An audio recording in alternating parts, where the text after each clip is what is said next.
Poster's note. This chapter is dark. End poster's note. The Lunar Guardsman. By Krimmer. Chapter 51. The Servant of the Harvest. Luna's light flared once more. The slavering congestion of blackened, leather arms came and left, leaving naught but the throbbing, broken musculature of the walls that reached outwards, ravaged limbs seeking the comfort of their caretakers in vain. In a void, the draw of a flame would go unheeded by them, Luna noted. Letting the light fade, she turned to Fluttershy. The droning buzz, like blood pumping through contorted, titanic arteries, seemed to become stronger again in the darkness. Anything? I don't know, Fluttershy said. I mean, I'm not sure, but I can't tell them apart. They look absolutely the same. Even if a litter of bunnies are all the same color, you can always find something to tell each of them apart: the length of their legs, the tufts of their tails, the shape of their noses. Fluttershy drifted off, deep in thought. But there's nothing like that with these. No difference at all. Luna sighed. So we remain uncertain if it is the same patrol or if they are the latest in a long queue. The light returned to life, and Luna stared down the large corridor the monsters kept coming through. The first few minutes had been paralyzing. Luna and Fluttershy hadn't dared to step down from the stone debris that had come down along with them, clinging to the safety of invisibility it gave.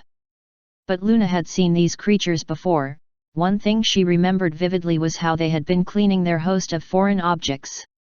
If that was true here as well, then their refuge was only temporary. Fluttershy shivered. There was no other possible way out save for where the monsters came from and where they went. The hungry gullets they had been swallowed down were gone, clenched shut by thick muscles. The room they were in, if it could be called that, was barely more than an incline that led to grinding, gnashing musculature and bone growths.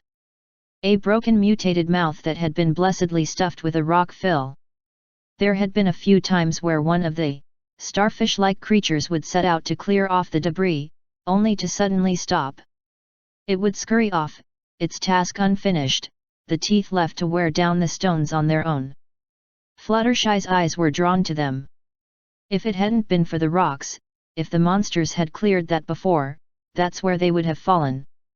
She couldn't keep herself from wondering if they'd wake up in time. If they'd wake up halfway being chewed up. She dry heaved. She wanted to get out. She felt as if she were being eaten. She didn't want to be eaten. It was worse than any big dragon she ever imagined or saw. The mountain had swallowed them, and all this was nothing more than the digestion process. She had to get out, she needed to get out. Get out, get out, get out, there had to be a way out, there had to be, she had to get out, get out. We're getting out, Fluttershy. I promise. Calm yourself. You have been brave and strong, I just need you to be brave a little longer. We're getting out, Luna assured, her voice soothing water upon Fluttershy's brow. She found herself pressed into Luna's chest. The princess had pulled her close at some point, and Fluttershy had been babbling, spitting, and crying onto her dirty coat. How? Fluttershy said, her voice weak and strangled. Luna held Fluttershy's at a leg's distance, letting her stand by her own power. She pointed at the arterial corridor, where the monsters kept coming through. We will wait for them to come again. After they have passed, we shall make a run for it. Stay with me, and everything will be fine. But there's nowhere to go. Fluttershy whined. She wiped her nostrils. It's too big. They'll catch. Our advantage lies in its size, Fluttershy. They cannot be everywhere at once. Look at, Fluttershy, look at me. Luna grabbed Fluttershy's face, forcing her to look her in the eyes. Fluttershy quivered in her hooves, but made no move to fight her. Please. You are astute. You are valorous. You carried me through the ever-free forest on your own, without suffering a single scratch. We shall escape, and you shall guide us. No, Stop, stop shaking your head. You comprehend beasts unlike anything I have witnessed. This mountain? This is a defilement of one, but it is still a beast.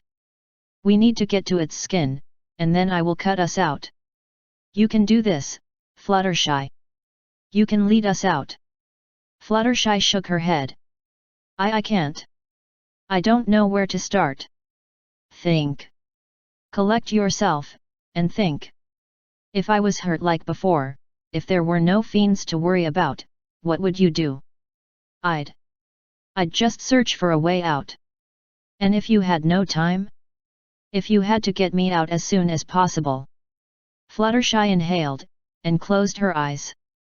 She ignored the gnashing sounds. She ignored the faint crimson glow of veins among the surrounding architecture. The way they sometimes almost formed shapes. The way they burned enough to just hint at their presence when the light was gone, like embers hovering in the darkness. She tried to imagine ways to navigate inside a bunny if she was as tiny as a germ. She could listen for the heart, but that would only show her where not to go. Moving away from it wouldn't necessarily be the fastest way out, depending on the direction she took. Besides, they couldn't hear a heart either way. She couldn't decide if the mountain had one, or many. There were natural paths in and out of a body. The esophagus, the stomach, the large and small intestine. She shuddered, not wanting to think more in that direction. It was hopeless. How would she recognize them from the inside, anyway? Luna looked at her with hope when Fluttershy opened her eyes again. Yet Fluttershy had no answers to give, no hope to share. The veins behind Luna's star mane twinkled, mocking her, grinning with malice. What if they're veins? Fluttershy asked aloud. Luna's expression turned to one of mystification, but Fluttershy continued before she could speak. What if the tunnels are like arteries, veins, capillaries? It could be, Luna slowly said. How does that aid us? Fluttershy thought fiercely. The mountain would be different than a normal animal. Obviously, these tunnels weren't really blood vessels, but the starfish creatures operated akin to white cells for it. The mountain might have more tunnels near the skin. Like capillaries feeding the skin, so that the creatures inside it can go in more places around it. To protect it from diseases other creatures or pull food inside. Like us. But whatever it wants to keep safe, it should have fewer paths leading to it. Like you said, it's too big. They might not be able to be everywhere at once. Luna understood her immediately. The more tunnels we see, the more paths there are to follow, the closer to the edge we are. Doubts suddenly assailed Fluttershy. It was possible, but that didn't mean probable. There were 100 other ways it could be. She didn't know, she couldn't guess just by what she witnessed in a tiny corner of this titanic body. But they had to get out. And Applejack and Rigdan would sooner or later make their way to the mountain as well. They had to get out and find them, they had to warn them. Fluttershy nodded, disregarding the lead ball of desperation in her stomach. Yes. Maybe. Luna set her jaw. She watched the next eldritch procession make its march in front of them. Fluttershy turned to the opening they had come in from with dread, her teeth gritting against each other. Any moment now, they'd wager their lives on nothing else but a fancy, the first notion that popped into her mind. This happened depressingly often in her social circles. She hated what that said about their life choices. Luna bowed down, her back legs settling on the rocks. A pebble rolled down. Both of them held their breaths. The seconds ticked by, stepping aside to make space for minutes. As one, Luna and Fluttershy launched for the open passage. Fluttershy felt the gooey surface for the first time. It gave beneath her weight. It was springy. It was all kinds of horrible. Second step. Third. Fourth. A repugnant sound hollered all around them. It was sharp, demanding attention, like the scream of a newborn. It was bass, like a lion's roar. It was repeating, like a pulsing migraine. The veins in the walls became more pronounced, lighting the regurgitating view around them in crimson swathes. And then came the thumping. From all around, discordant and overlapping.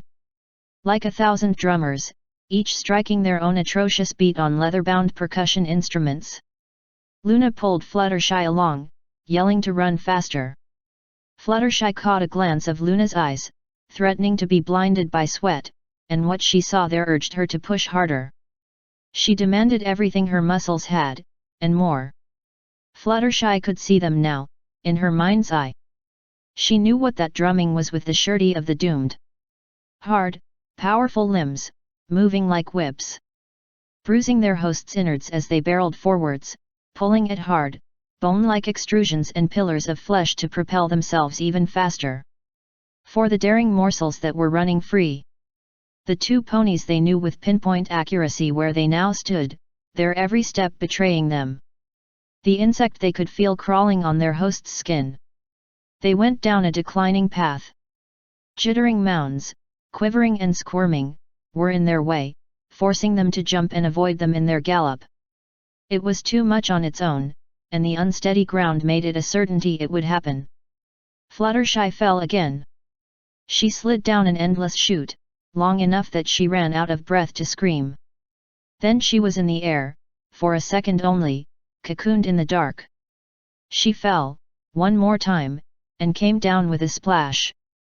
The liquid fell heavy on her, pulling her down to the depths, away from the air her starving lungs begged for. Fluttershy surfaced, gasping and crying. She couldn't see anything, she couldn't see Luna. There was light, the eldritch light of the bulging veins as they took forms and shapes which scratched at her sanity to behold. As they laughed and howled at her. There was writing on it, writing she couldn't read but could understand. It buzzed in the back of her brain, and it was the foulest sensation, like parasites nesting and eating at her skull. She was alone, in a river of blackish brack. There was a film of filth, and floating collected muck. Something plinked in the blood. She didn't know if that's what it was, but she knew it wasn't water. It felt like blood.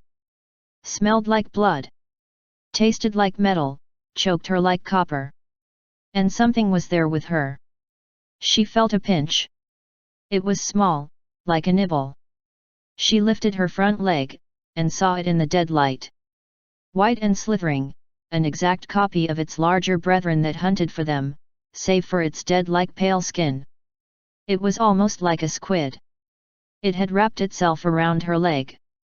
The pain flared up, and she saw the blood squeeze away from the center of its mass, where the pain came from, where it was grabbing at Fluttershy with all its meager might. It was taking bites out of her. Wailing, she tried to kick it off with her other hoof. She splashed in the water, howling for it to get off. More of them. She felt their tentacles suck at her body, clutching on, their teeth digging in. On her back, her legs, her belly. One of them got entangled in her long mane, and its small teeth flashed only an inch away from her eye before it decided to bite on her forehead. They were eating her. Fluttershy screamed, or tried to. She was panicking. Her efforts to shake them off only threw her back under the surface, and they'd just jump right back, returning to their meal. The river pulled her along as she fought. She saw the small tunnel the current was pulling her in, like an entrance to a deeper hell. At its bottom, she saw them, even through the dark red waters. So pale, smaller than those on her, but large in numbers. A nest of babies, babies that needed to be fed, that craved more than the blood offered to them, their feelers reaching out in need of her and the sustenance she would provide. She managed somehow to catch herself from the edges of the tunnel. The current pulled her, pushed her. The white squidborn were still biting at her, the ones in the cavity crawled on the walls of the tunnel to make their way to her if she wouldn't go to them. Fluttershy screamed. She had nothing left. Screamed, feeling she had been screaming all her life. Luna! Luna! Some pony! And a pony! She was pulled away from the vile tunnel. She tried to fight, to get something anything, off her. The hungry children, the pushing river, the pulling force. She couldn't take it, everything jostling her, everything wanting a piece of her, tearing her apart to do so. Suddenly, she was on solid ground, if it could be called that. She vomited long and hard, casting out unnameable fluids from her stomach. Strong hooves shod in steel stomped around her, crushing the jaws that had been on her after kicking them off. The biting stopped. Fluttershy laid there, weak and tired. Mucus and tears ran down her face. Blood from her forehead mixed with them. She'd never cried like this before, never so intensely. She realized that she hadn't stopped. She was still sobbing. Get up. Fluttershy, I know it hurts, but get up. We must go. Luna yanked her up, pushed her forward, forcing her to move despite the wounds, the teeth marks, the missing coat and flesh, gone to the stomachs of others. This wasn't right. She'd always been a good pony. She'd always helped every pony. Why did this happen to her? How could it?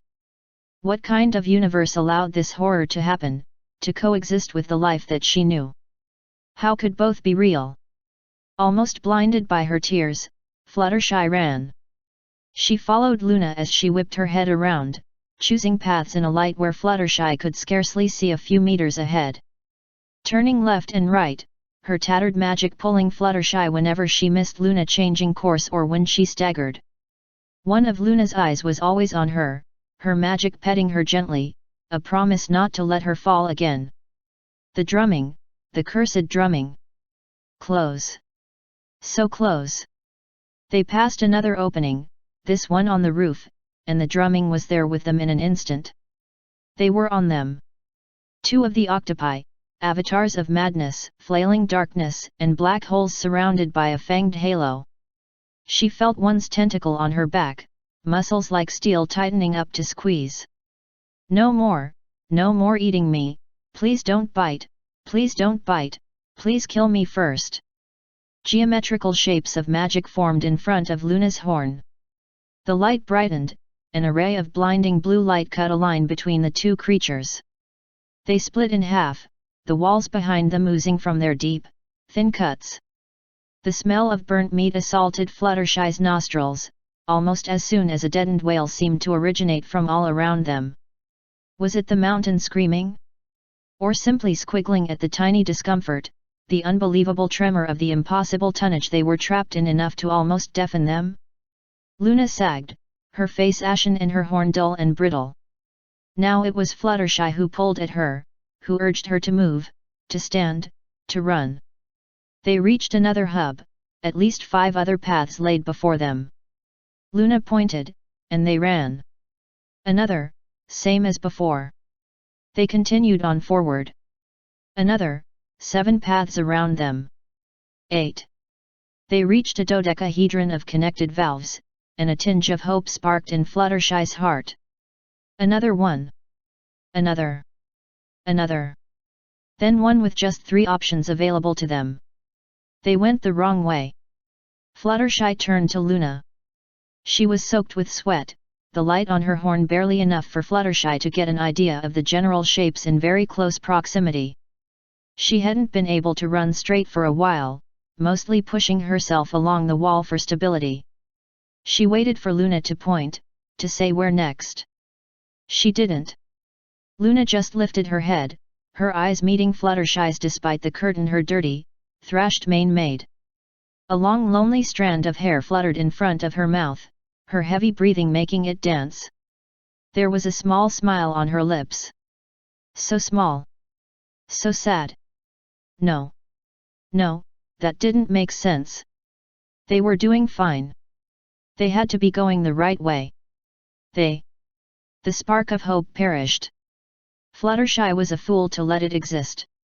It had swallowed them already. Please, Fluttershy pleaded the unknown in a whisper, almost a prayer that would make Mother proud. Some pony, please help. The drumming was upon them. From behind them. From the left. From the right. Luna stood, shaking. Her horn brightened, and it illuminated the tides coming for them. The organic corridors had transformed into veins, and black, coagulated blood rushed towards them to cleanse them. A cylinder half formed in front of Luna's horn before it dissolved. I don't have any magic left," Luna whispered. Fluttershy blinked to stop the tears from starting again. "You said we could get out." You promised." The drums closed in. Luna inhaled deeply. "I did," she said. The drumming was felt in their bones, now. "Run," Luna urged, and with a gentle finality pushed Fluttershy forward, to the only path left. "One more day. Go. Go." Luna's horn flared. There was a crackle as a fissure formed on the horn, but Luna pushed on, magic shaping around her marred bone. The bright beam slashed, fed by magic that Luna believed she would no longer have. The tide broke like darkness on a lighthouse's shore. The dark sea pulled in, and more of them surged on. Fluttershy ran in a broken gait, just like Luna, both of them trying to stay ahead of the dark waves coming to drown them. Broken gasps of pain, as if every flash of magic that she somehow managed to still cast was ripped out of her soul, came from Luna. Fluttershy fled into the hungry darkness, refusing to look behind her. If Luna was even close or had stalled behind, Fluttershy didn't know. She didn't look. She didn't dare look. There was shame. There was refusal. There was the buried fear that Luna would shield Fluttershy with all she had. There were all the things Fluttershy had ever believed in. But above them all was the terror, and it was a tower tall enough for its shadow to blacken all in Fluttershy's mind. All but the pure, desperate wish to escape pain and death for one more second, to take one more breath. She had to run. Just like Luna told her to. Luna told her to. Luna told her to. Luna told her to. Luna told her to. Luna told her to. There came drumming from in front of her, the thumping of heavy weight upon the writhing floor. It was coming closer, unseen. The flimsy trails of light now far behind her and too weak. Fragile. Dying. The drumming was coming for them from all directions now. They were on her. On them. They tried. They tried so hard. She closed her eyes and whispered a final apology to the friends she failed. The drumming passed her by. Fluttershy opened her eyes, only to be blinded again. Ferocious light and fire fought back the Stygian shades. Obsidian sinew fell apart in pieces, screeching and giving space to the fire and heat. In that brief moment she saw him, picking up Luna with an expeditious tenderness. The next second, when the heavy cowl of darkness had covered them again, she felt his arm wrap around her and carry her off, his fast, wide strides a blissful shake on her bones. The armor cut her, making her bleed, but she didn't mind. Couldn't mind. The drumming followed, not as close, but rapidly closing the distance. More severe. More angry. Demanding penance. Rigdan ran. He inhaled deeply and dug deeper into the bottomless reserves he seemed to possess, going faster despite their combined weight. Fluttershy saw light ahead. Not the light of an exit, but red ribbons of danger and attention. They reached the threshold the light came out of, and Rigdan all but dived through it. "Close it! Close the door," he ordered as he passed through. The drumming was almost upon them. Fluttershy could feel on her coat the air being displaced by the massed tentacles. There was a sloshing sound, quick and wet.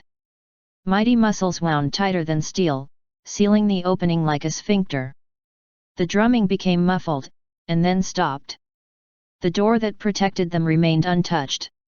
Rigdan dropped Fluttershy and Luna, only for him to whirl around and scoop the alicorn in his arms. "You got here first," she gasped. Rigdan shook her in front of him. "You got here second. How the fuck did you manage that?" "Oh, I'm sorry. Was it a race?" Luna half yelled in disbelief. Rigdan pulled back, raising his arms in semi-protest. His shoulders shook with sudden mirth. If it was, he teased. No. You are not turning being eaten by a mountain into a point of pride. Do you have the slightest idea how worried I was? The large figure shrunk into itself. Yes, he quietly admitted.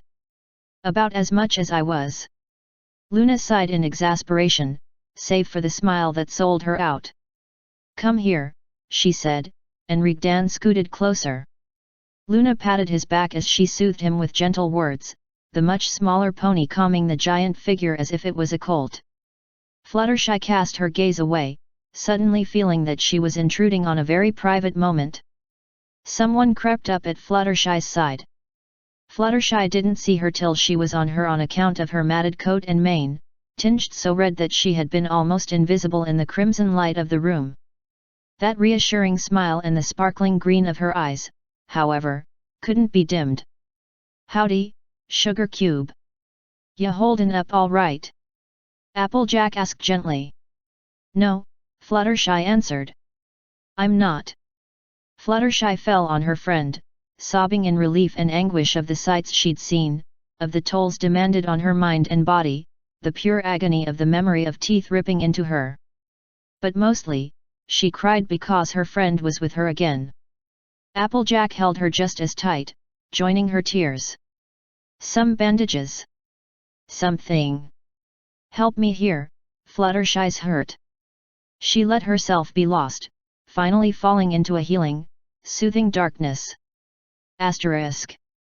A stained cloth got wrapped around the last of Fluttershy's injuries. The bite marks, barely deeper than the coat, vanished from sight. Fluttershy could yet see it somehow. She turned her attention to Applejack instead. Her friend was a mess. Cuts, tears, even patches of coat missing, the mess underneath hidden by stained bandages. Where Applejack didn't have her coat or mane covered in crusted blood, there was dirt and dried sweat.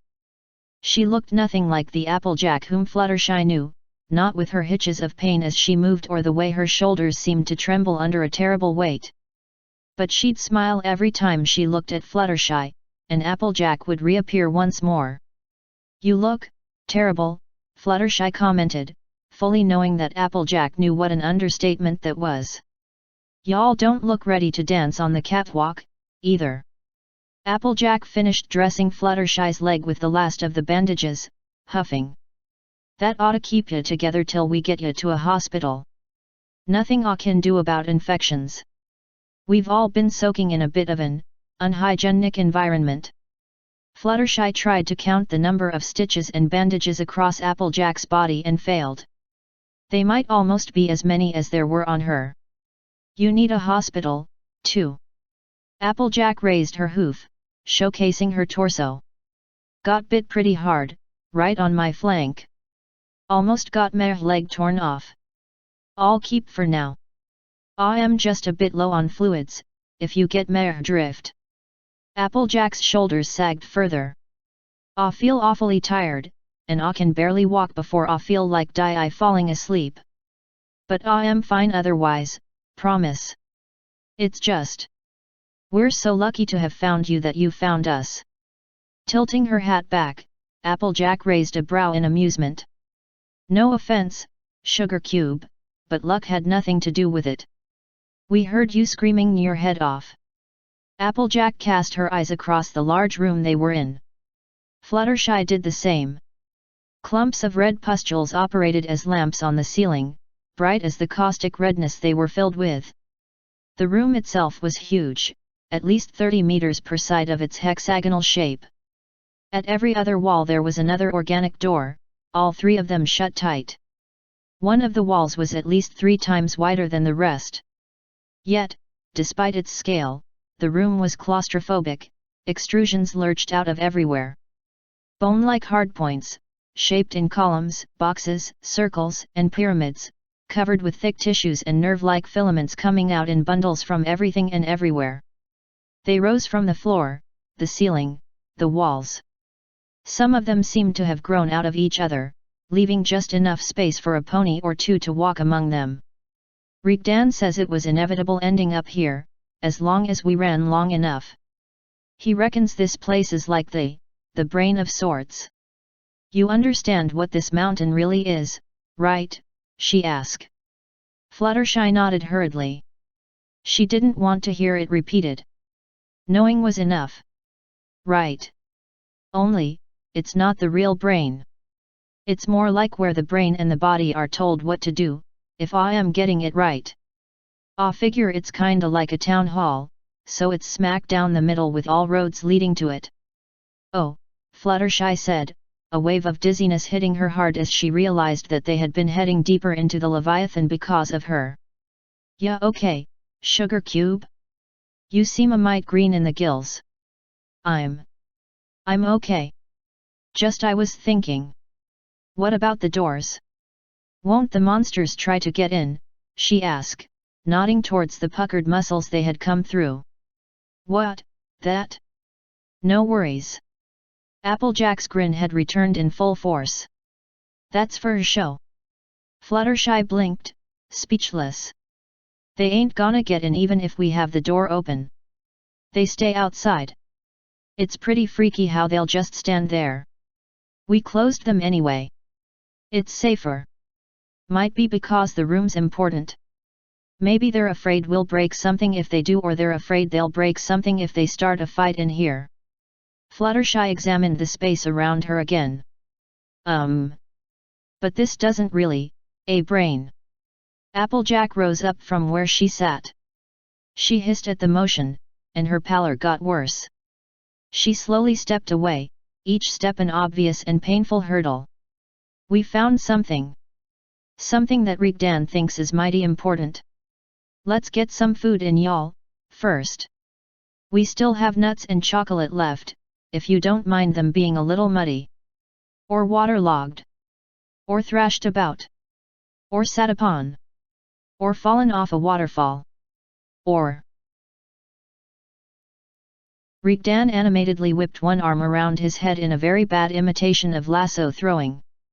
Now picture it, riding on my back while I run and jump around, whooshing left and right, the birds buffeting air all around us, and she keeps the rope circling and catches a birdie flying drunkenly around while we're jumping off. I was certain we would plummet down in the water, but the crazy apple actually nailed it. She had one single attempt in her sleeve and she didn't even break a sweat. He finished his excited description with a celebratory catching of a nut with his teeth. And plain hooves no less. Luna commented, visibly impressed. An enviable feat. Yet, she was awesome. Sure beats riding a slug all day long, Rigdan mocked, throwing a reassuring wink Fluttershy's way that removed the sting of his words while his raised arm hid it from Luna. The princess sputtered. That's not all she did, and I'd love to see you attempt it in turn. Fluttershy accomplished so much more. Like falling asleep twice. Rigdan's voice was sickeningly sweet. Dreamland, Dreamland, having fun in Dreamland, he sang, finishing in a heavy bass voice that was as deep as it was off-key. Fluttershy was able to penetrate through the subconscious firmament. And in the meantime, My Little Pony here survived a mad dash through a forest while all the critters came after us because she was bleeding like crazy. Look at her. She's still kicking. Made of pure iron.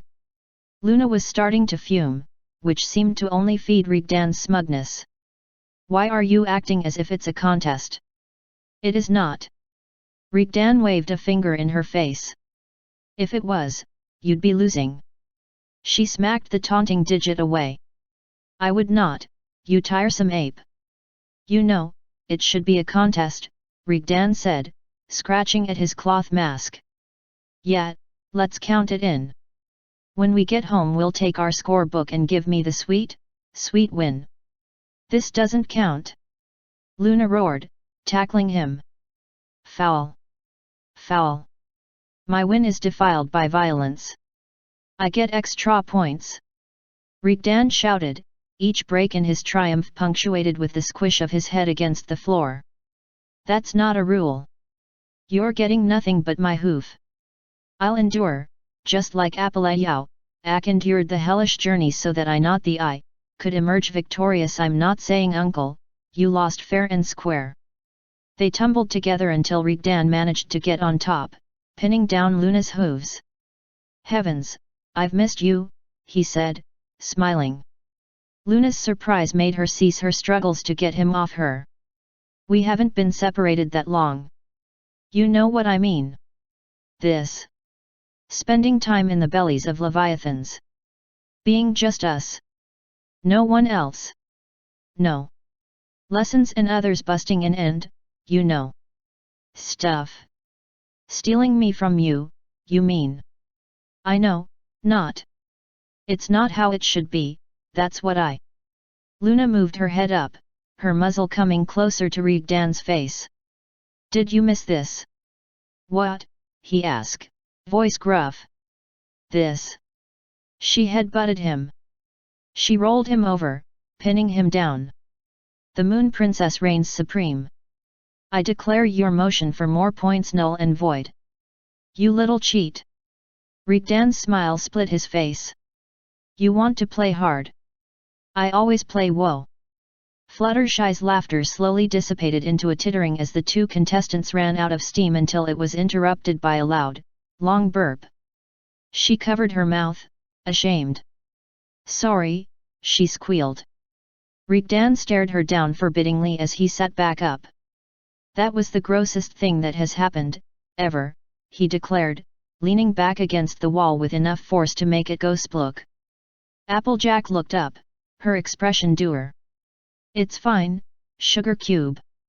She returned to the portion of nuts and chocolate that was her share. Fluttershy used the next few quiet moments to look closer at Rigdan. Applejack looked like a pony who had been run through a cheese grater. Rigdan. There were holes and dents so deep in his armor it was a wonder he could still wear it. The thick breastplate had caved in with a pattern and thickness that was all too similar to that of the tentacled fiends outside. His helmet was missing a horn. Rigdan turned back to Fluttershy. Jokes aside, heavens know how you managed all that. I would never have expected it from you. You're just so quiet, you know. He waited for Fluttershy's bashful nod of the head. Whatever. Not the first time I've been horribly wrong about you girls. He paused for a moment and reached for Fluttershy's head, messing her mane as he usually did to Twilight. I owe you a big one for helping Luna. Next time you need something, anything, just ask. You need someone dead? I'm your. She didn't return a bag you lost. Luna protested. You don't own me, I own, fine. Applejack, I am indebted to you for keeping my Rigdan safe for me. Request it and it shall be yours. Applejack stared at the floor. It's okay. You don't have to do anything. Hold on. Fluttershy carried your ass through the forest, Rigdan objected. I was the one who carried Applejack's. Why would you owe anything to her? She didn't do nothing. Celestia knows, I did worse than nothing, Applejack muttered, hanging her head. It took a few seconds for Applejack to notice the complete silence that immediately surrounded her. She glanced up and was surprised to find them all staring at her with worry. She never meant for them to hear that. The orange pony looked away from them.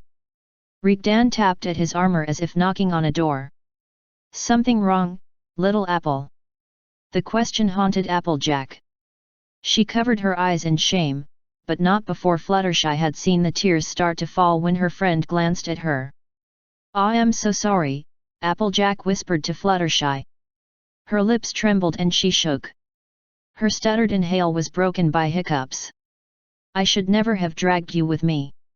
I am an idiot, a stupid pony who thought that I could. I promised you we would be all right, and I lied.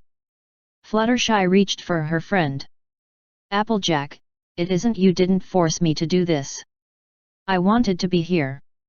Applejack made a noise between a pearl of laughter and a sob. Yeah, you did. I lied where I shoulda told the truth and told the truth when I shoulda lied. All because you weren't going to say no to coming with me, and I knew it. So you wouldn't go back to the others and get em to stop me to tell me how stupid I am. I cannot place away this is possibly true, Luna interjected, frowning. Well, it is. Applejack stomped her right hoof down, the left one rubbing her eyes, hiding the tears until she could brush them off. Look at us. Trapped in here, every pony hurt so bad, and, this was supposed to be a shortcut. I ruined it. I am gonna lose Apple Bloom because I didn't want to. She stopped suddenly, tightening her jaw. Didn't want to what? Fluttershy gently asked, tears forming in her own eyes at her friend's pain. Applejack, we came because we wanted to get her back. Her and the others. Yet. That's what I said. She glanced back, and winced in shame. Because you'd believe that. I lied. Meh's sister's gone, Meh's friend's gone, Spike's gone, cast irons in the hospital, and I am as useful as a colander on a sinking ship. Some pony told me that Meh's sister was gone, taken, and I couldn't go after her or help in any way. Then I learned it might be his people, and for all I knew, it was his fault. I know that ain't fair. I thought it though. I thought many things. I kept thinkin' how Rigdan was all Little Flame, this and Little Flame, that. And I kept wondering if he'd even try if Spike wasn't the one who got nabbed. I was making excuses, because I knew that I had no place being here. I told you one excuse, I kept telling myself another. I am sorry for that, Fluttershy. I'm sorry I lied and did this to you. She looked up at Luna, who stared at her with an unreadable expression. Applejack lowered her head, averting her gaze. I am sorry I lied to you, Princess. I meant what we said, that it ain't just you no more, but I didn't, she sobbed harder. I am sorry I made us lose every pony. There was silence. The only sound was the ebbing crying of Applejack. Luna looked at Fluttershy, and the Pegasus shook her head. She wasn't sure what she was saying no to, what she was denying. Luna, however, must have understood something. Her expression softened. An empty nutshell struck Applejack's cheek. Rigdan sounded honestly disgusted. How come I'm the one called a monster when you ponies keep throwing your empty shells back in the mix? He put a peanut in his mouth and spat it out again. Heavens, did one of you just suck the salt out and throw that back in? Really? Rigdan, Fluttershy gently warned. I'm looking at you, Luna. Rigdan. Luna hissed demandingly. Rigdan repositioned himself, placing one elbow on his knee. Well, she's not exactly wrong, is she? Applejack almost turtled her head into her body. She covered her face with her hat, her breath hitching. We done fucked it up. It's not just your fault, though, little apple, so stop crying. Rigdan spread his arms, showcasing their surroundings. You can plan and hope all you want, but then reality jumps in and bites you in the ass. He began scratching away a patch of dried dirt with an index finger for a moment. Just when the others came to think he'd said all he was going to say, his voice once again punctured the silence, more pensive this time, almost crestfallen. We took too long before we gave up on trying to track them. We took too long to plan and prepare.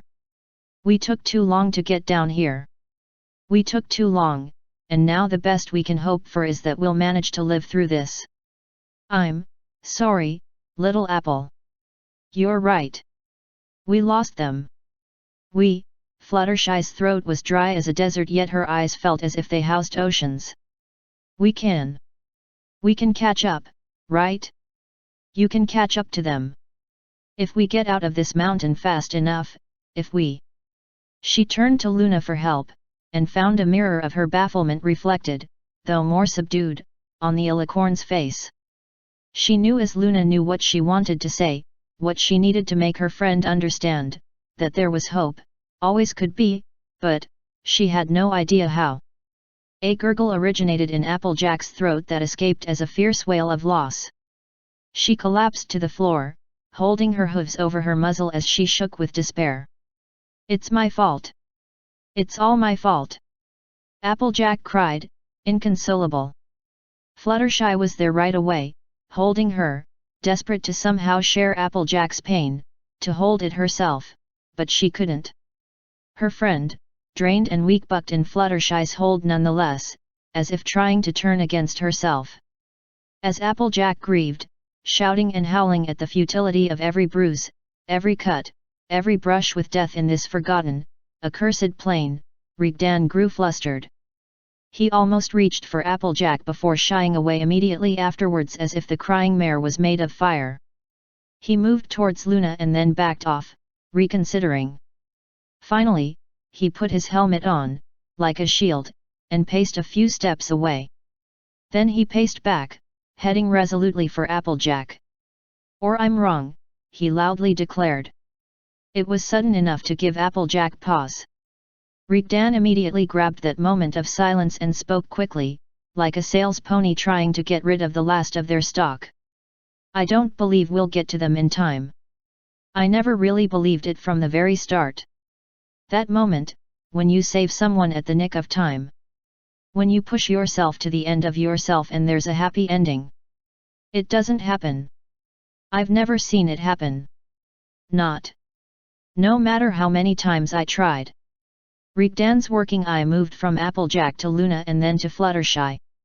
"That's not the case with you, though, is it? You've done it. You've managed to actually pull off the impossible. You've rushed off to save the day and did it. More than once." Rigdan and Luna shared a nod.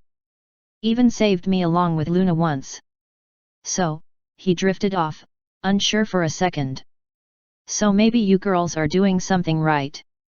Might be you're just lucky, but you've fucking done it. Maybe, just maybe, you can do it again." Applejack sniffed. She rubbed her eyes dry and then took her hat off the top of her disheveled mane.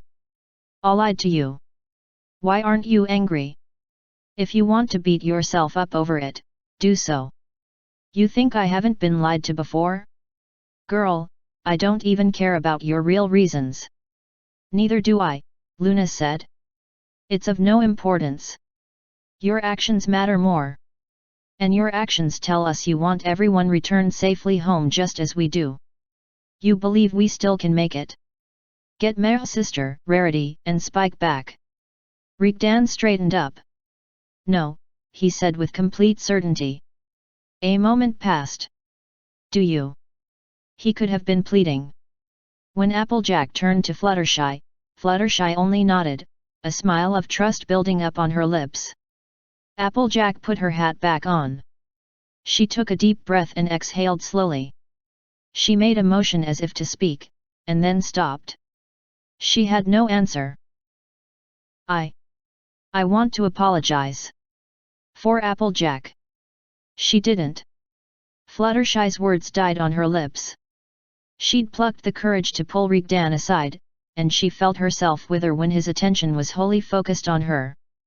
Getting under his shadow as he bent to hear her better wasn't helping either. "Didn't what?" he asked. She. Applejack is a good pony." She. "Yeah, I know that. Is that all? Gather your courage, Fluttershy. It's just a small bit, anyway, so it should be easy to take hold of. She knows she did bad. I'm sure she does. Sometimes, when ponies..." "Oh, for heaven's sake," Rigdan grunted with disgust. He glanced back where Luna and Applejack were absorbed in their own conversation. She broke. "So fucking what?" Fluttershy had to will her jaw to close so her lips could touch and form words. "That's not what I meant. Applejack is strong, but nothing." She broke the moment her sister was gone. Solid charge had to blacken her eye, and she still didn't take a second to really think. "The only reason she fell apart now was you." "Me? What did I do?" Rigdan shrugged. "Plenty, both of you. But mostly, you were there. She had to keep herself in one piece for your sake." Up went the facade of pretending she had a plan, that she was brave, that she knew what she was doing and she could handle whatever came along. Then, when you were gone, she did the same for me. Even I had a doubt or two at one point. Fluttershy was getting the rough shape of what he meant. And when all of us were safe. Safe-ish, Rigdan said, doing a balancing motion with a flat hand. Yep. She's probably fine for now. As falling apart goes, I give that a 3 out of 10. You're not mad at her then, are you? Fluttershy asked, wanting to make certain. She'd be getting the same treatment as her sister if we weren't where we are. That was stupid as hell. Dragging you here doubly so. I have no idea what she was thinking. A short pause. Well, I know exactly what she was thinking and I'd have done the same. Still a stupid fucking idea. How did she expect to help her sister anyway? Toss apples at the kidnappers until they dropped dead. Fluttershy raised her hoof in objection, wincing at herself for daring to do so. You admitted that you let us follow. Rigdan made a mocking impersonation of shock. Oh, no, I'm a hypocrite. How will I ever live with myself? Stop chuckling and leave the emotional crap for another day. If we, somehow, have a happy ending, then I'll make her rue the day. If not, it won't matter. Come on. She followed after Rigdan. They approached the others who met them halfway, coming to stand in front of the black rectangle they were to be shown. What is the importance of this item? Luna asked, nodding towards the rectangular object. It was a few hooves wide, and a little over half of its width tall. It was relatively thin and carved out of what seemed to be a single piece of obsidian. A rectangular block that had its edges smoothed to hemispheres, apart from some notches and extrusions near the bottom of the sides. Applejack pointed to one of the organic extrusions near the middle of the room. We found it inside that. All but an edge of it was covered under layers of skin, she said, showing her tongue in disgust. We had to take our time pulling it out. If you get too aggressive here, the things outside get riled up. And what is its function? Luna asked. Has there been some pony else here before us? Is it an artifact that can aid us or a weapon we can use? Rigdan. Give it a poke, please, Applejack instructed. Rigdan poked. The stone came alive. The darkness brightened, with a light that was still black. White threads squirmed out of the stone, puffing out like smoke and turning into worms that squiggled into shapes. They ran about, half forming a design before becoming entangled with each other. They trembled and flickered, vanishing and reappearing. The dark surface went full white for an instant, and then the stone was once again cold and lifeless. Luna examined the dead surface closer. That was obviously magic, but there are no runes that I can spot. No enchantments either, though that may have been the last remnant of its short life.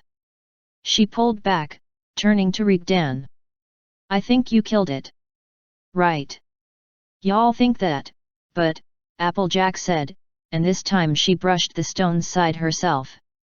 Applejack poked. The stone came alive again, but this time there were no worms. They had been replaced by beams of white light that sped across the surface and marvelously formed a rectangle of orbiting ribbons. The very surface that they ran on changed, formerly invisible microtiles rotating on non-existing hinges to reveal symbols that hid beneath them. In mere seconds, the stone was covered in alien writing. Luna was speechless. She prodded Rigdan beside her, never taking her eyes off the obsidian. Her expression was an equal mix of wonder and fear. Rigdan, she gasped, shaking him. I can't read it, Rigdan answered at once. It's not my kinds. Applejack raised her hoof. It has more tricks than that. Just one more touch, and, she tapped the stone, forming a short-lived ripple of blue.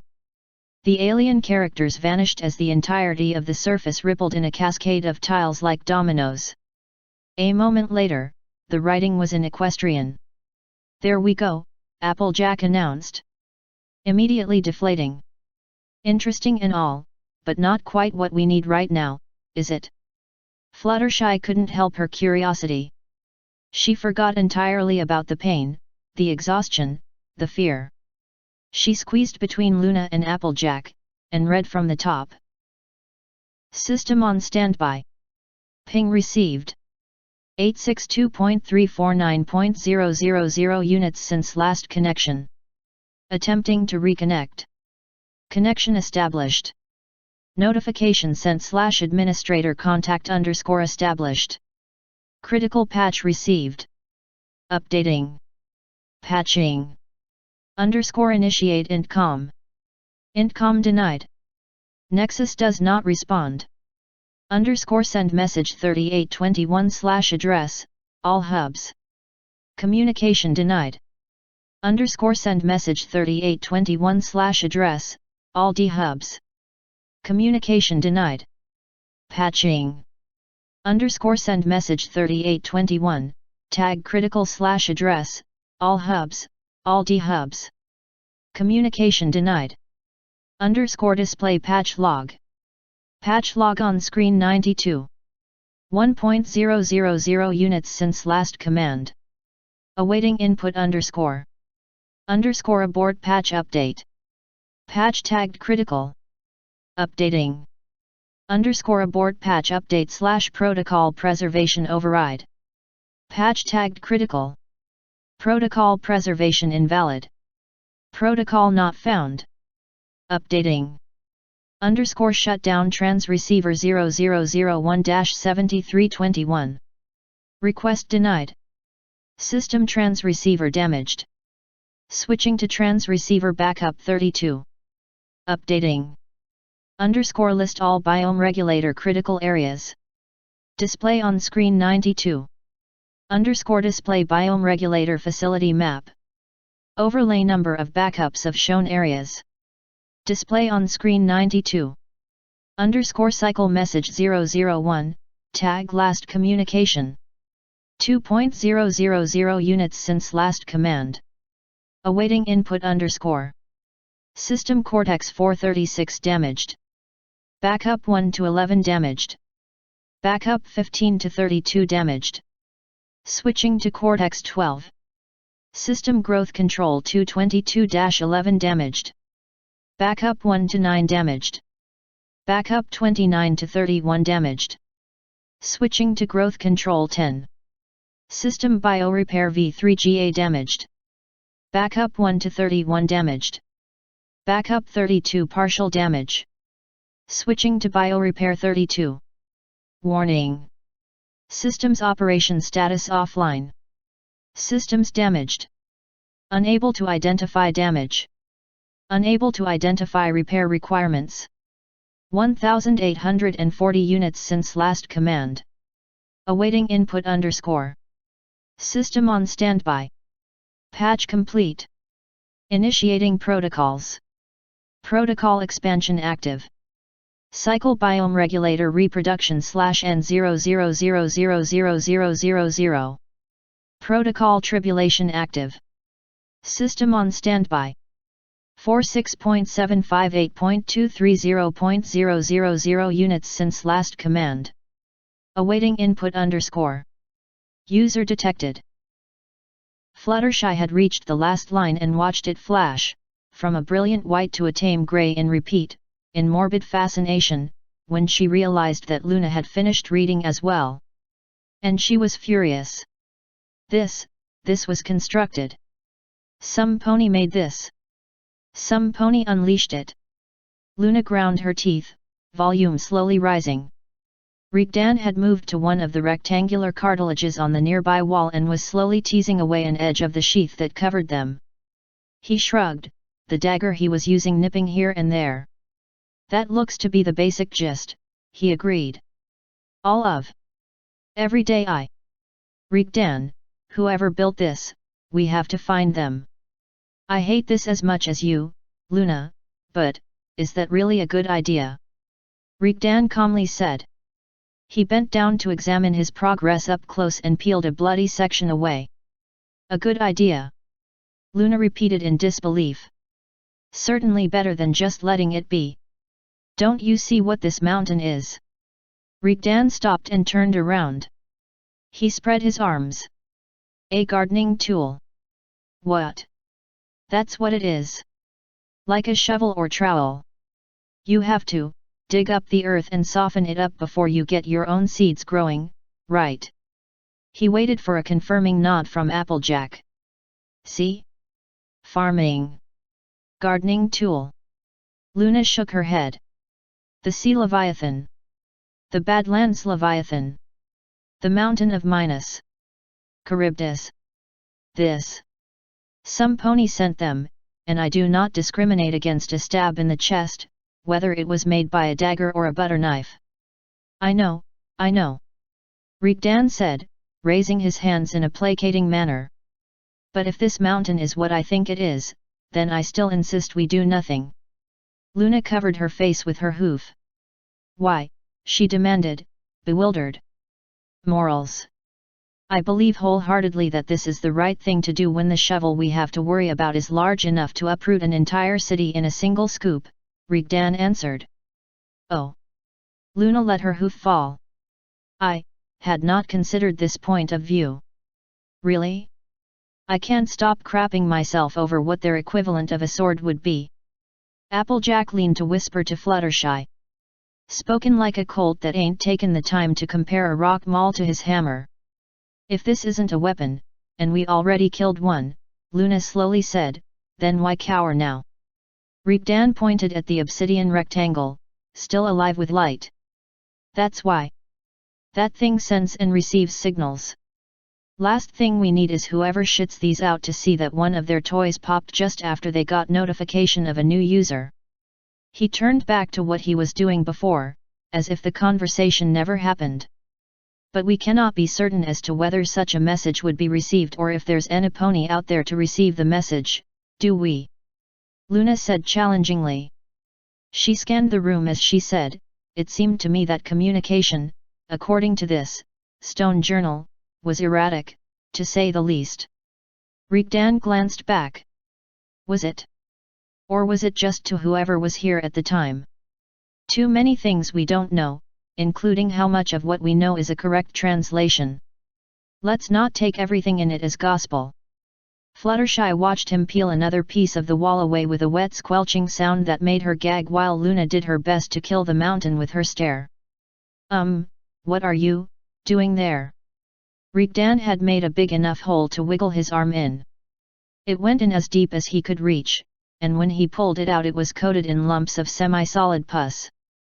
He flicked the ooze to the ground, the smell it released on impact horrid beyond description, and dug back in. Fluttershy almost threw up, and even Luna seemed to eye the exit with a debating expression. Applejack barely flinched, returning a stare at Fluttershy that said, "Welcome to my world." That thing must have a way to give commands, Rigdan explained, unaffected by the vile stench. He focused on whatever he was touching at the moment in a clinical manner. Applejack looked down on the stone still in front of her. Do something, she croaked at the tablet and waited a moment. The stone tablet did nothing new. I don't think it listens, she said. Must be because it has no ears and all. If it takes vocal commands, it might need its original language or a certain word first, Rigdan said, and groaned. Oh heavens, I swear, this thing has little tongues on the inside. Absolutely disgusting, Yug, he mumbled. Luna spoke after a sullen moment. You do realize what is possible if your previous statements are true in this scenario? That any such question might notify the owners of this devil. There's a difference between poking and stabbing. I hope, at least. And at this point we either do something or wait in here to die. Look, help me out instead of just watching me practice proctology, will you? I need a thing to talk to it with. Imagine buttons on a rectangle, one button for each letter. I'm looking for something like that. Or another similar stone, anything built from a material that doesn't splook. That screen 92 it mentioned would be good too. Luna approached to help. It boggles the mind, the delusions under which you operate, she said, and mimicked Rigdan's accent, making her voice sound as bass and rough as possible while pressing her hoof on a surface in search of irregularities. Luna, we don't want to attract attention. Luna, I'm bopping their nose. Luna, I have no idea what went wrong. I don't sound like that, Rigdan groused. A tad too high note, but nailed ya overall. Applejack shouted from her corner where she searched beneath an array of twitching muscles. Fluttershy asked to make sure she understood, returning to the tablet. But if it still needs its own language, how will you ask it? That's no problem, Rigdan said, moving to the next extrusion, his glove gleaming with pus. We can copy the previous command. All I want is for it to show us the map. What map? You never mentioned a map. Applejack shouted in outrage. Fluttershy's eyes hunted for the right line, _display terraformer facility map. Overlay number of backups of shown areas. He means this one, she said, and tapped the tilted tablet to attract Applejack's and Luna's attention. The tip of her hoof touched the _ the command began with. The line flashed green and was then copied under the last flashing message that finally stopped going on and off. It shone once in a brilliant white wreath, and then a new empty line was formed beneath it, waiting patiently. One of the lit abscesses on the ceiling blazed harder at that same instant. That wasn't me! Fluttershy yelled, knowing full well that it was. A haze of red formed beneath the lightened-up ceiling. In that fog of light, tiny pinpricks of white appeared and started circling. More of them formed, thousands. They changed colors, leaving a transparent tail behind them as they rotated. The stars rotated fast, becoming a mesmerizing blend of colors and dots. Every pony moved closer to the spectacle of light. Rigdan counted the heady boils above them, pointing his finger as if not to lose his place and muttering under his breath. 80, 90. Oh! Screen 92, starting from the center. What the? Oh my golly, that's the map. Applejack asked. She looked where the projection emanated from. Why's everything in here so concerned disgusting? Shaking her head, Luna backed off. She had been staring at the map with intensity. She blinked hard, stopping herself from rubbing her eyes with her soiled hooves at the last moment. It hurts to look at it. It keeps blurring, and the lights just jump wherever, Fluttershy complained, taking her eyes off it as well. No kidding, Applejack commented, peeking under the protection of her hat. And that little hiccup it does when it finishes its spin makes me feel like my teeth are coming loose. Rigdan leaned closer, one black iris reflecting the intense light in the depths of the helmet's eye slit. No. It hiccups a moment after it starts spinning. Can you read it? The faster we get out, Applejack said, so she leaned against one of the smoother, drier extensions of the floor. She could tolerate the sordid lights easier from a distance. I have no idea where to even begin. Doesn't it hurt your eyes to look at it? One eye, so half the pain. Rigdan glanced up, at the pulsing red globule on the ceiling. Something's broken. I surmise our chances of fixing it to be close to nil, Luna said. My knowledge in the field of living mountain biology is fairly limited, as one could probably guess. The stone said damage. Maybe it's not just a map. It could be a live update of the mountain. Like a mini-map. But it can't make the updated view come to life. Too much is malfunctioning, broken. It's stuck in a feedback loop. However, Rigdan moved closer to the derelict, so-called map, refusing to flinch. He watched the crippled imagery spin a few times. Just for a moment, it shows the mountain as it was before it got damaged. Luna, look. You see that right there? When it starts its spin, it's obvious, but there are bits when you can see it even during the spin. That whole gold section going up, that must be where the mountain was damaged. You can see it growing and then it resets. It's the only thing that remains steady in the other jumble, and the map worsens along with the damage. Luna examined the room around them, taking in the walls and ceiling before turning her attention to the transparent vision. Each rotation took about half a minute of painful blurriness and sharpened, hop-jumping lights and shapes. Luna and Rigdan examined the map for about 10 painful minutes before the princess spoke up. This location is quite distinctive. I think. About 1/3 of the way in, your waist's height. Rigdan examined the map, patiently waiting for one of the half seconds it was free of painful flashes and ghost images. The image rotated again and again. It looks like this room, but there is, Rigdan finally looked away. There is no wall. Luna and Rigdan stared together at the widest wall of the room. Hey, they chorused. They turned back to the map. It's big. Really big. You don't think it's a stomach again? Rigdan muttered loudly. Luna was tapping her chin. It may be. Or it may not be. It can't consume as Charybdis did. We would have seen signs. These concentric circles, did you notice them? And there's a large exit at the bottom. Can you tell which direction it leads? Rigdan tilted his head as if he was thinking. He put one arm up, pointing at a direction like a compass and turned to look at nothing. South, east. Southeast. I think that leads to the valley. Saw it, by the way. Don't recommend. You approached it. Luna's eyes, full of concern, flicked over Rigdan's broken armor and Applejack's torn-up body. I flipped them off from afar and ran for the mountain. Kind of funny in hindsight, I thought I was heading to safety. I don't think going back to the monster buffet would help, but that damaged section. It went up pretty high before the map gave up the ghost. It could reach close enough to the top, and if it's damaged. If it's damaged it might mean a guarded area. And a guarded area means they might not want to risk more damage. We might be able to use it to our advantage, like this room. Or, I'm speaking nonsense. We'll have to make it up as we go, but we need to go sooner rather than later. The rolling of Rigdan's shoulders as he briefly checked the closed doors spoke volumes. The way they had come in through was now irrevocably blocked. There simply wasn't any other way out of the room. Luna abandoned the map and approached the wall. It was almost 100 meters wide, and the flesh it was made of was taut and shiny. She slowly walked along it, stopping when she reached the leftmost side. Is this mechanism similar to how you operate the doors to this room? Applejack nodded.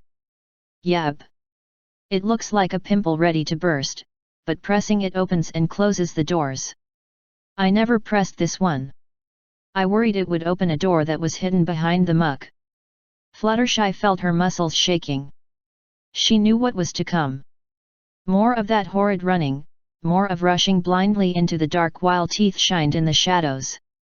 All she could think of was home. Sweet Ponyville, her cottage, her friends and animals, and how much she wanted to wake from this nightmare. Struck by a sudden understanding, Fluttershy stared at Luna and Rigdan, who were conversing in low tones, speaking of paths and planning routes. Fluttershy looked at them, first one, then the other. She blinked a few times. Strange. She thought what they had meant was more like a longing for normalcy. Not this combination of feelings she could never put into words. No more than that simply saying I want to go home. Oh, Celestia, what she wouldn't give up to be back home. Rigdan took a deep breath. Is everyone ready? Rigdan began to say, but no sooner did he open his mouth when Fluttershy's hoof struck the bursting sack. She knew what she wouldn't give up. Her friends. Sweet heavens, give a warning first, girl. I didn't even pick up our stuff yet. Sorry. Fluttershy squeaked. The wall made a groaning sound and then there was a rip. A small divide appeared in the center of it, meters away from them. It quickly folded shut again with a snap. A trembling pulse traveled down the edges, the muscles thrashing but unwilling to move. Only a small section slowly managed to lip its way down, folding unto itself from the middle of the wall's height, near where they were. It stopped when it was barely over a meter wide and a few centimeters tall. Let me guess. It has a cramp, Applejack said, watching stone-faced as the muscles quivered. They approached the opening carefully, Rigdan in front and holding a single dagger with the tip pointing down. He held for a few moments, ready for anything to come through. With nothing appearing, Rigdan crept nearer, motioning for them to stand some distance away. Applejack tilted her head, her ears perking up. "Don't y'all hear that?" she asked. There was noise floating through the opening. A hum, but as they approached and paid more attention, it became more than that. There was a rhythm of sorts, a shuddered stutter. It sounded too much like a song. Fluttershy incredulously asked. "It sounds so," Applejack started. "Sad," Luna declared. "It sounds sad. Like some pony crying and singing at the same time." The melody came and went, rose and fell. It made each pony take a step closer, pulling them in. It caught a thread in their soul and reeled them in. Step by step, they came closer to that hauntingly beautiful sound. Rigdan led the way, his steps hesitant and in dread of the song. It was as though the tones unnerved him more than anything else they'd seen or heard so far. He pushed his torso through the opening. His back nestled against the top, and his arms pushed the bottom. The quivering muscle slowly gave in to Rigdan's trembling efforts. Luna went through first, squeezing through Rigdan's arms and under his torso. Fluttershy helped Applejack make it through, Luna catching her from the other end. Fluttershy went in last. Asterisk. Book beginnings and book ends. As when they first came into the underfree forest and gazed out into a cavernous world of wonder, so they did now. But where there was playful light and majesty of stone, now was a vast cathedral space of bloated, gruesome, blackened flesh. There was a sort of light here. Sickly pale yellow, a diseased spirit that showered them all. Pale clouds hovered above and beyond, a smog of wisps gathered like a carrion swarm. A light drizzle fell on them, an oily substance that coated everything. Fluttershy strutted into the fog, pulled by the music that had hooked deep into her brain. The sick shroud parted easily before her. The light behind her penetrated deeper, unobscured.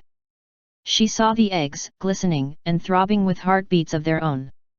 Their surface was leathery and wet with mucus, like an egg whose shell had been carefully removed, the membrane left untouched.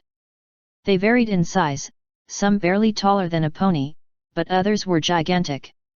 Fluttershy thought there were only a few dozens of these pods. Not true. There must have been hundreds. They reached as far as she could see, forming a maze and vanishing into the darkness with no sign of lessening. And the music, Fluttershy realized, had never stopped. It kept going, a siren's cloying, deceptively matronly call. The very walls were forming the notes. The groaning of the bulging membranes was a violin chord. The beating of 100,000 hearts was the drum beat. The gurgling of arches of vine-like nerves, veins, and entrails, hanging far above them and forming a sky full of spider webs of viscera were the wind instruments. On them hang even more of those pods. And over them there could be even more. Scratch that. There weren't hundreds of them. There had to be thousands. And the singing came from the cocoons themselves. Cocoons. Fluttershy could see them. She could see the contractions and bulges behind the skin. The closer she got, the clearer it was. The interior sweltered with a liquid so brightly white she could almost see it in this dark. She saw the shapes dancing inside the closer she got. 4 legs in that one. A slithering body in the other. A huge shape, contracted into a fetal position like a baby, in one of the giant ones.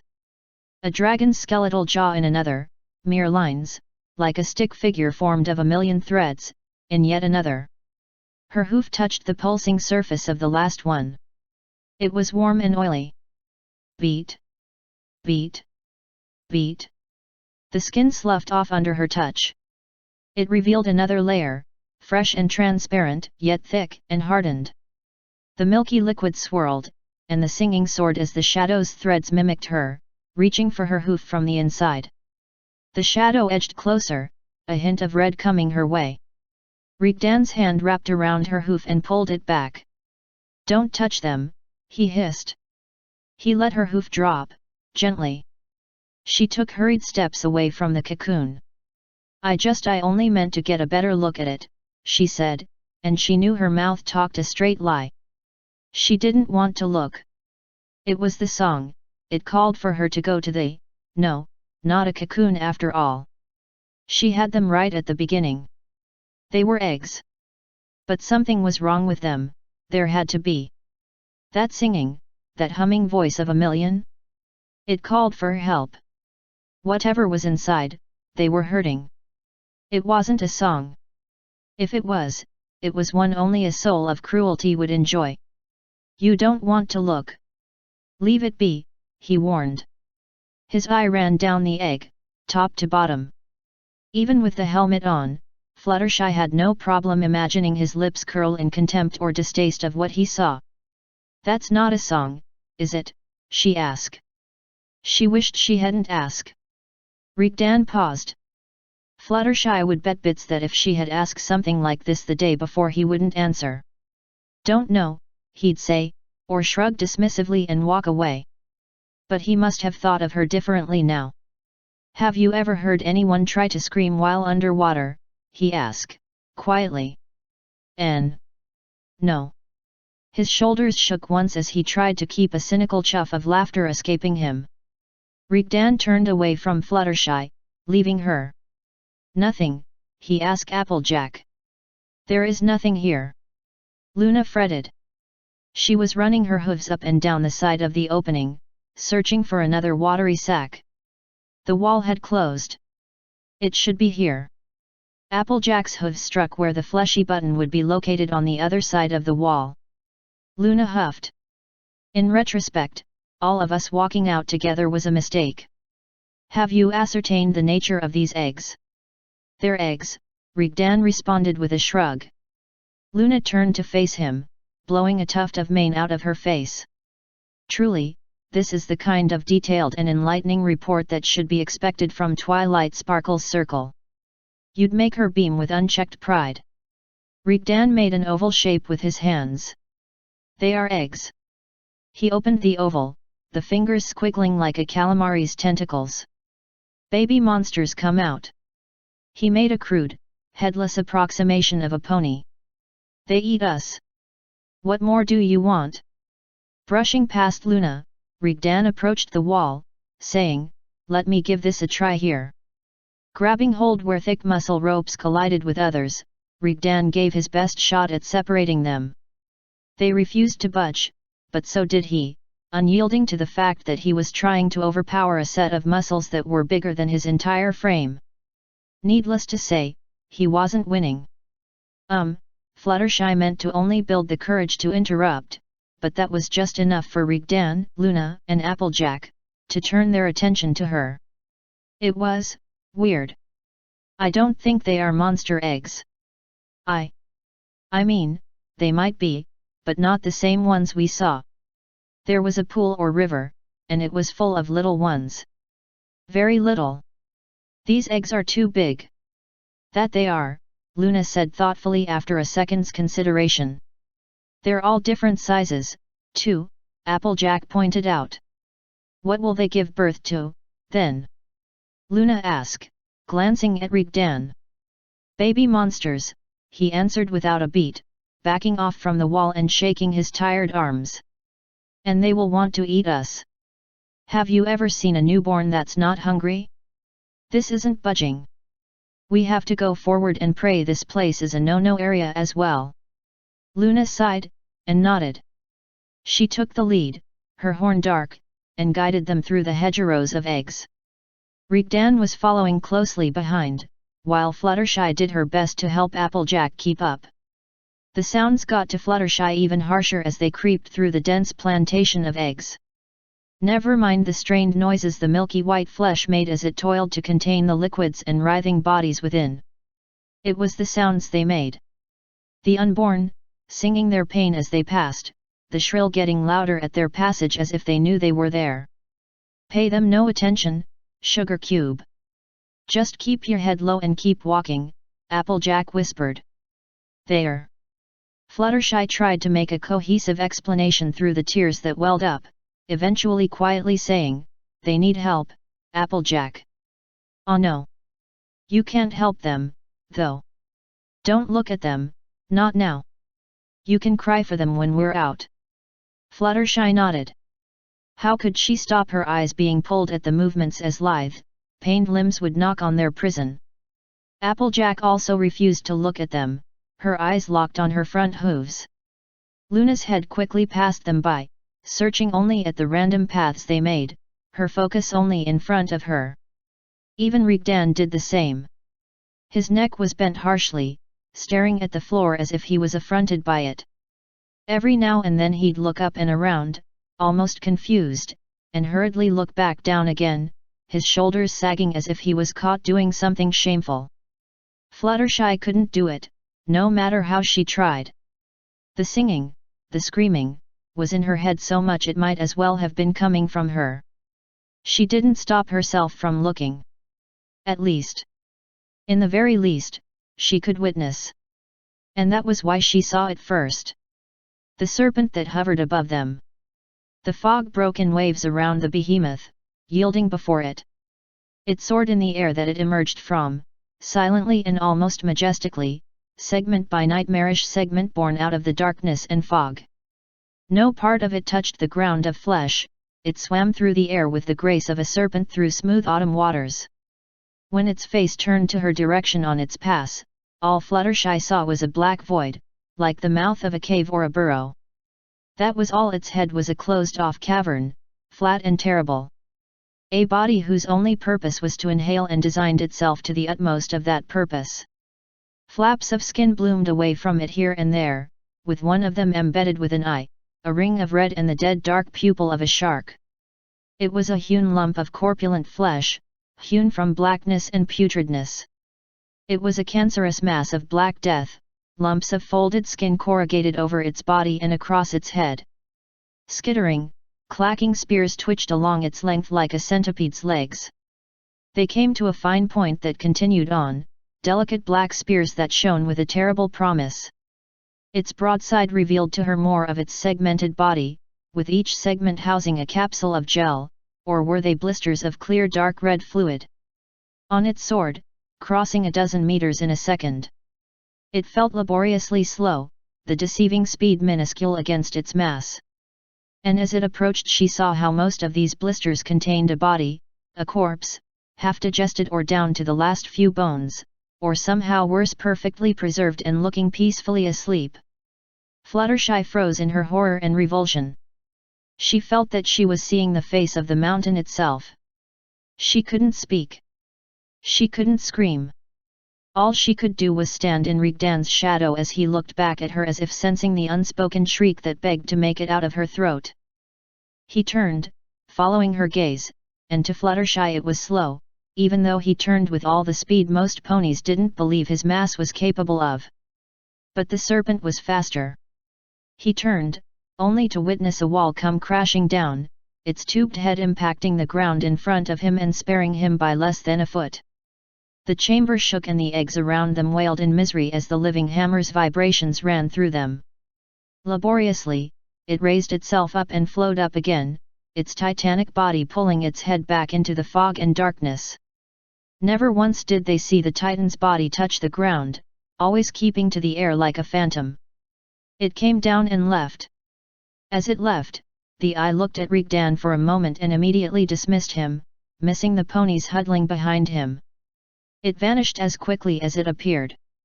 And there was no trace of Luna, save for one of her stained silver shoes. Rigdan fell to his knees. A small, broken sound came out of him.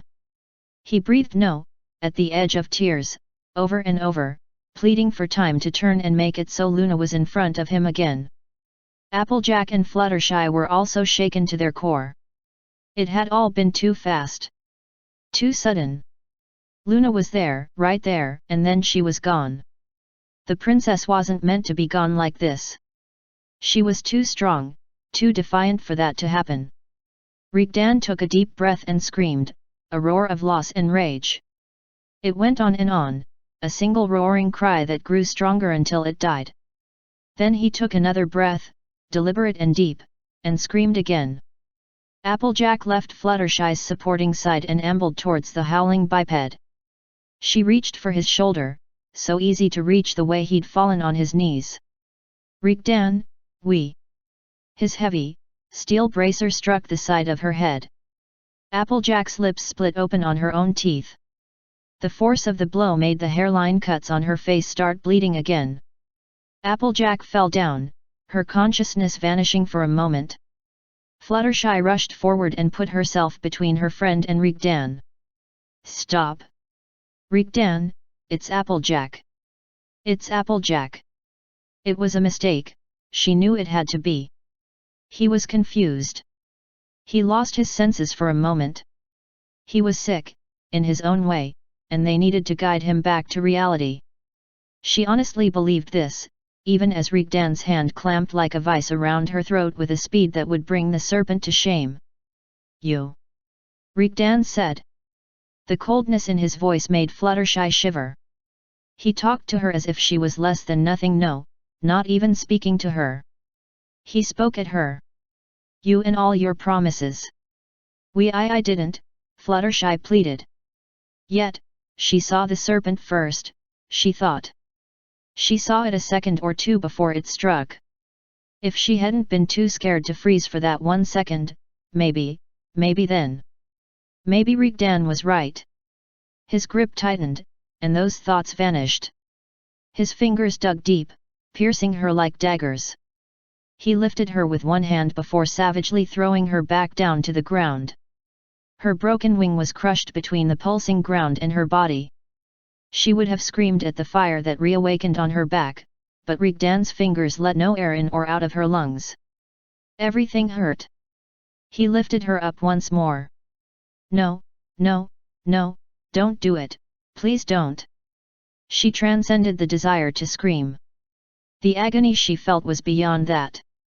It enveloped her like a blanket of silence. The needled bites quieted, their pain too minuscule now. For a few moments, there was only her and the daggers twisting into her whole being.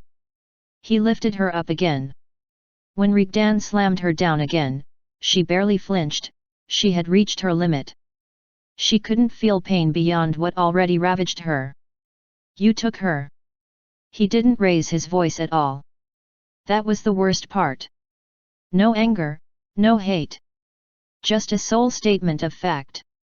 Fluttershy's lips begged for him to stop. No, that wasn't so, she never would wish the slightest harm on Luna. She was sorry, so sorry, for being a scared pony, for not doing more, that Luna was. Reekdan's other hand gripped her broken wing at the base, the image of Leaf Stream's naked, torn back rushed to her brain that started to ache from the asphyxiation. She tried to scream in despair, but nothing could make it past her throat. I'll take everything from you. From all of you. Don't touch her. Applejack's hooves clanged mightily against Reekdan's armor. Before he knew it, he was thrown off Fluttershy. He fell on one of the cocoons surrounding them, breaking the membrane, a slush of grimy liquid drenching him. Applejack was about to curse him when pain flashed at her hip. A trickle of fresh blood ran down her leg, one of the stitches, perhaps more than one, had snapped.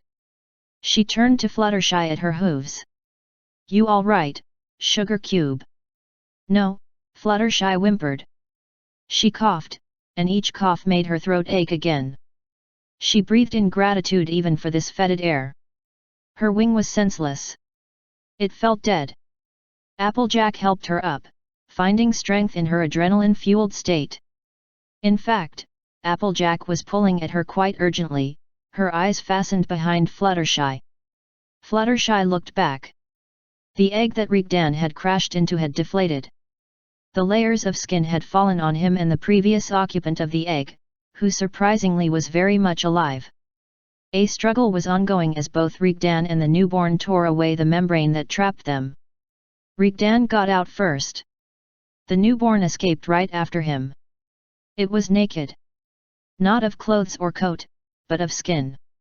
Muscles glistened, some half-developed, some tearing up from the demand on them. A layer of fat was slowly seeping down. Fluttershy could see its exposed heart beating, even as it took a step on bony feet and its intestines fell out of its unfinished rib cage. Long chains of short bone protrusions, connected together with muscle and ligaments, whipped around. A skull that was a fusion of a feline and something smoother, more tamed, grinned in the short intervals of its horrid screaming. Two eyes, small and piercing, in the most beautiful shade of blue, met theirs for a moment. Eyes full of awareness and suffering. They felt as if their owner wanted to tell them something important, but then they became clouded in anguish and despair. Skeleton-like whips, dozens of them and most of them circling around the tormented creature as if it was hugging itself, wrapped around Rigdan. The biped grabbed the whips around his waist. With a callous ease he snapped them off, the ligaments popping like weak firecrackers. The creature screamed in pain, and he ignored it. Off they went, one by one. Rigdan raised one of them and inspected it, all the time in the world at his disposal. He bristled at its sight. He swiveled around, his boot crushing and splitting the fallen innards. His hand grabbed the beating heart and squeezed even as he pulled it out with a brutal finality. The creature slumped dead without a sound. It had fingers, he growled with a sense of wonder. It had fingers, he said loudly with a sense of realization. It had fingers, he roared with a sense of pure fury, emotion finally reaching him. He turned his back at them, facing the darkness and the gestating army before him. Any weariness or exhaustion seemed to have shed off. He stood, a small, metal pebble inside a mountain. A pebble that calculated how to best grind down the immensity before him. His arm shot to the side, it pierced through an egg taller than he was. He pulled it out, dragging a mass of cut-off veins and arteries along. The liquid gushing out soon turned to a pink torrent. "Come on," he yelled. "I'm here. Come and get me. Come back and get me." He struck another egg. His hands ruthlessly ruptured the thick membrane, reaching for the incubating creature within, mangling it to death before it had time to understand what was happening. Then another, and another, breaking them open methodically. He didn't care if they were large or small, if they were monstrous or almost pony-like. He barely made sure he killed the creatures within, settling on tearing out organs and snapping necks, the paralyzed mewling ignored as he moved on and on. Applejack stopped watching a long time ago, pulling Fluttershy away from the very beginning. It was only the Pegasus' refusal to turn her eyes away that kept her looking back until Rigdan and his mad slaughter was lost in the dark and fog. All that remained were the screams of agony and the screams of maddened rage. Some pony had to witness and mourn for them and their suffering. For all of them. A few moments, seconds, or even minutes or hours later, they saw the dark shape of the serpent.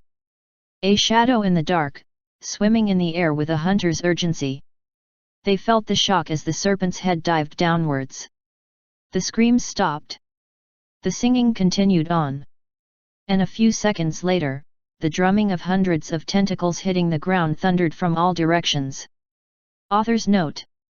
Surprise, fellas. New chapter. Bet you thought it was dead. Haha. No. I know I finished this one in a cliffhanger. I know, very out of character for me. The next part is already written so it will be here in a very few days. Now. This thing is all kinda dark, so I thought I'd share a goofy little alternate scene, written by Sir Real, one of my lovely editors, and also author of his own stories. If you, by any chance, want to read a story about his character who is also present in this fic, Gobrand Grastalin. Alternate scene. H. Harder, Daddy, Fluttershy whispered, grasping Rigdan's armored arm. Rigdan blinked owlishly, the rage leaving his eye, replaced with bewilderment. What? What? Applejack shook herself out of her daze, rubbing her head and wincing. My word, old boy, but you pack quite a punch. Why, I do believe the force of it sent two of my molars off to discover new and uncharted lands. Good show, I say. Rigdan frowned. What? I can tell you're really pent up right now. Fluttershy traced his arm with her hoof, biting her lip. You can be rough, if you like. I don't mind. You've gotta be shitting me. Rigdan roared, thoroughly done with whatever this was. His grip tightened around Fluttershy's throat, and the Pegasus winced. I've got my hand wrapped around your throat. I nearly caved your friend's head in. And you've put on a wondrous show in doing so, old boy. I can scarcely feel my right hind leg. And I'm going to kill you, Rigdan continued, ignoring Applejack. Fluttershy panted heatedly, rubbing her hind legs together. That's kinda hot. Rigdan growled, his eye wild with anger as he threw Fluttershy to the floor, leaning over her. Fluttershy looked up at Rigdan innocently. She hid her muzzle behind her forehooves, blushing as red as the esophagus-like walls surrounding them. What are we gonna do on the rank, bloody, pus-filled floor, Rigdan-senpai? Just before Rigdan could do something he'd regret, a crackling boom split the air. The ceiling came crashing down, and with it the creature that stole Luna away. Foul fiend, thy reckoning cometh, and her name is Luna, who had flown in after the beast, which now laid motionless on the floor, looked at the group, finding Rigdan straddling Fluttershy. Rigdan? What is the meaning of this? What are you doing to Fluttershy? She landed upon the ground, storming toward the biped, who was caught between amazement at her survival and shame at having been caught hurting the ponies who'd helped him. Rigdan hurriedly distanced himself from Fluttershy, who gave a disappointed huff, approaching Luna. Luna! Heavens, I'm so happy you're okay. Luna pressed her face into his. Don't give me that nonsense, ape, she said through gritted teeth, glaring at him. Rigdan shrank away from her, looking at his feet like a scolded child. I promise you, I can explain. I thought you'd. So you went for a hussy like her? Luna shouted, pointing at Fluttershy, who waved back, happy to simply be acknowledged. Rigdan blinked. Am I not good enough for you, you filthy, stupid, sexy beast? Oh, come on! Rigdan exasperatedly exclaimed, throwing his hands into the air. What the hell is happening? You? Me? Right here. Right now, Luna said, narrowing her eyes. We're going to finish where we left off. Luna, what are you talking abo? He was cut off by Luna shoving her tongue down his throat. Like, damn, she was getting in there. One of the fallen beast's sacks stirred, something within pushing and scraping at the surface. Eventually, it gave way, and out of it poured a large, golden-skinned man. He gasped, drinking in the air greedily. He wetly slapped a limb against the ground. I live! I live! Fluttershy and Applejack watched on in fascination and horror respectively as the man stood up on two shaky legs. Another Rigdan! Fluttershy said, her eyes widening. Applejack, donning a top hat and monocle, pulled the pipe from her lips to say, quite plain looking in comparison, I must say. Welcome to the world of the living, chap. The man wiped the gunk out of his goatee, making a disgusted sound as he shook it from his hand, panting in exhaustion. How long was I in there for? Oh, just for 2 hours since chapter 50, I think, said Fluttershy, circling him like a shark. By that, she means it's been nearly a decade, my boy. A decade. My fanfiction. The forums. He looked at Rigdan and Luna, who were otherwise preoccupied, observing the armor scattered across the floor. And I ought to finish Interlude 7 at some point. He muttered, pushing Fluttershy away, who muttered something under her breath, before crawling away on all fours, as Eastern Europeans are wont to do. What was that about an Interlude 7? Fluttershy asked aloud, turning to Applejack, who had set up a table and was drinking from an empty teacup alongside a flea-ridden rabbit and a young blonde girl in a blue dress. I haven't the slightest, my dear, Applejack said. Twisted as it is, it's all Greek to me. End of, Chapter 51. The Servant of the Harvest.